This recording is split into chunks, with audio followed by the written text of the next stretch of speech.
Biex ikollna pajjiż verament inkluż jeħtieġ li jkun hemm aċċessibilità aħjar kemm fl-ispazji pubbliċi kif ukoll fuq il-post tax-xogħol. Dan fil-waqt li anke l-anzjani għandu jkollhom aċċessibilità għat-teknoloġija. Dan intqal mid-deputat tal-Partit Nazzjonalista Graziella Gallia waqt konferenza li tellet mill-Kummissjoni għad-drittijiet tal-persuni bid-diżabilità fejn elenkat 4 punti biex pajjiżna jkun hawn iktar ugwaljanza u inklusività. Gallia saħaq dwar l-importanza tal-edukazzjoni u li din tingħata kif suppost biex kull tifel u tifla jkunu jistgħu javvanzaw fil-ħajja.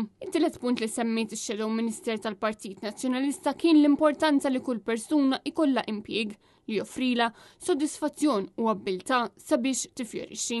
Tkellmet ukoll dwar l-ħtieġa li jkun hemm post minn fejn jingħataw is-servizzi kollha neċessarji li persuna b'diżabilità tista' tiġi bżonn biex bekk jiġi eliminat l-iskariġġ li din il-persuna toqgħod tmur minn post tal ieħor. Waqt din il-konferenza, Graziella Gallia qalet ukoll li għandna nħarsu lejn kull persuna u naraw x'inhi l-abbiltà tagħha u mhux bil-kontra. Waqt illi insistiet li meta jsiru diskussjoni dwar persuni b'abbiltajiet differenti, importanti li dawn il-persuni jkunu involuti fid-diskussjoni. Waqt din il-konferenza semmew id-diversi sfidi li ħabtu wiċċhom magħhom persuni b'diżabilità, fosthom dwar il-boros tal-iskart li jitħallew fuq il-bankini li jkunu ta' ostaklu għal dawk li jużaw is-siġġu tar-roti u għal persuni neqsin mid-dawl. Intqal ukoll li sfortunatament isir abbuż fuq il-parkeġġ fejn bosta persuni jinżlu jagħmlu qadja ta' malajr jew jinżlu jixtru xiekel u jipparkjaw fuq il-parkeġġ riservat għal persuni bil-blue badge.